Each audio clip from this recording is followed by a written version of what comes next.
bang init ng panahon, siguradong maglalabasan na naman ang iba't ibang uri ng pampalamig ng pakiramdam. At kung halo-halo ang pag-uusapan, ay siguradong wala nang tatalo dito sa nakainan namin sa Manila na sa yelo pa lang na ginagamit nila ay may lasa na. Sa mano pa na nag-uumapaw ng mga sahog ay ewan ko na lang kung mabitin ka pa. Kaya naman pala pinipilahan at dinudumog sila dito. Sa mano pa ng buche at empanada na may flavor na ube and cheese at mango and cheese. Panalods yan. Hello, ma'am. Yes, sir. Ano binibenta niyo po dito? Halo-halo, sir. Halo-halo. Yes, sir. Makabagong halo-halo po. Anong pangalan ng tindahan niyo, ma'am? Haro-haro po, sir. Anong ino-offer niyo po dito, ma'am? May mga ano po kami, flavors po kami. 5 flavors, sir. Mm. Meron kaming ube overload, special haro, cheesy mango, cheesy haro, tsaka biscoff. Yung biscoff yung pinaka-latest namin, sir. Okay, magkano yung bisco po? Yung biscoff po, sa small size po niya is 139. 139. Sa medium po niya is 159. Mm. And sa large po is 179. Okay. Ay, yung pinakamura, ma'am. Anong pinakamura niyo po dito?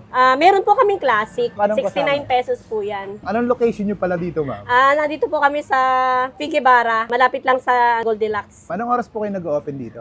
From 10 ng morning tsaka hanggang 11 po ng gabi. Araw-araw po. Apo. Meron din po kaming sir, buchi. Buchi. May mango cheese buchi tsaka ube cheese buchi. Dalawang klase po 'yon. Okay. Tapos meron din kaming lumpia, sir. Mango cheese lumpia tsaka ube cheese lumpia. 3 for 100. Balita ko, ma'am, yung ano pa lang dito, yellow pa lang, may flavor na. Ano po? Yes, sir. Flavored totoo ice po pala. yung ginagamit namin, sir. Anong masasuggest nyo sa akin, marareko nyo sa akin dito na ano? Para sa inyo, sir, gusto ko bilhin nyo yung special. Kasi kaya po special, dalawang flavors po yon, combination of 2 flavors. Yung cheesy at saka yung ube overload po, pinagsama sa special. Ma'am, tanong ko lang, sa dami na nagtitinda ng halo-halo dito, anong kakaiba sa halo-halo nyo? Yung sa amin kasi kakaiba talaga kasi yung nga dahil may flavored ice cream kasi sa ibabaw, may makulay na gulaman, may tapioca, may saging. At saka masarap talaga yung ice namin, sir. May flavored ng mango, may flavored ng ube, at saka may flavored ng cheese. Mukhang masarap nga. Ano, ma'am? Sige, ma'am, ordering ko na lahat. Yes, sige. Sige po, sir. Sige po, thank you po. Okay po. Anong unang gagawin mo, ma'am? Special po. Special. Ano yung Opo. nilalagay po sa special? Ube halaya po, cheesecake calling. Sir, ito po yung sweet corn po namin na ice po. May lasa na po yan. Yes po, sir. Ito po corn po, tapos Corn. ito ube. Ito po sa toppings na tayo, sir. Saging po. Saging, Mais po. mais, okay. Nata. Opo. Tapos grated cheese po. Yun, grabe, daming cheese. May ube pa sa ibabaw. Yes po. Leche plan. And then ice cream po. Ice cream. Tapos rice crispy on top po. 139 pesos? 149 po. 149? Naku, Opo. nalugi ka ng 10 piso. Anong tawag dyan, ma'am? Ube cheese lumpia, 3 for 100. Nakakailang ganyan kayo sa isang araw, ma'am?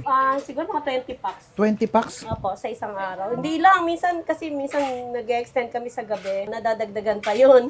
Sa buchi, ganun din. At ay mga kabangers, nandito tayo ngayon sa Haro-Haro dito sa Figueroa Street, corner Blooming Treat. Malapit lang sila sa Goldilocks Blooming Treat. Ayan. Ito yung special. Meron din sila ditong overload. Ito yung bago nila, biscoff, cheese, ma-cheesy haro.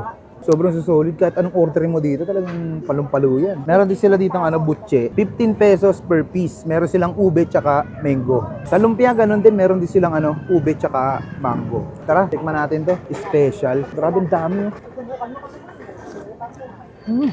Meron na siyang ube. Tapos merong mga nata, saging, leche plan. Kaya tayo.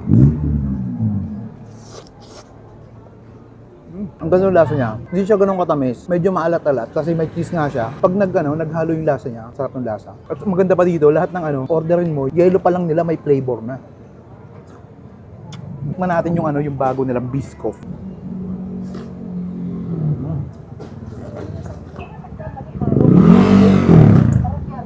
Top. Maliit lang yung lugar pero yung tao grabe. Dumog talaga. Tikman naman natin yung isa sa mga butchi nila. 15 pesos lang isa. Ayun grabe. Malaman. Talagang ubing-ubi yung laman niya. Tapos may cheese na rin kasama. Sarap. Lasang-lasa mo yung ube at cheese flavor. Ang lambot butche pero mangga yung flavor. Mangga na may cheese. Laman din.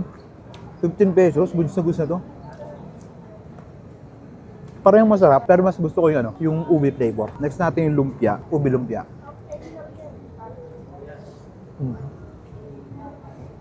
Yung laman no. 35 pesos ang isa. So, try natin yung mangga. Sa lumpia, mas trip ko yung ano, mangga kaysa sa ube. Mas malaman to. Talagang lasang-lasa mo yung flavor ng anong mangga. Tsaka cheese. Try nyo na tong haro-haro dito lang sa may Tigibara Street, corner Blooming Treat. Ang pinaka-landmark niya, Goldilocks. And best na yun, napakasolo dito mga lods. Paano? Ubusin ko muna to.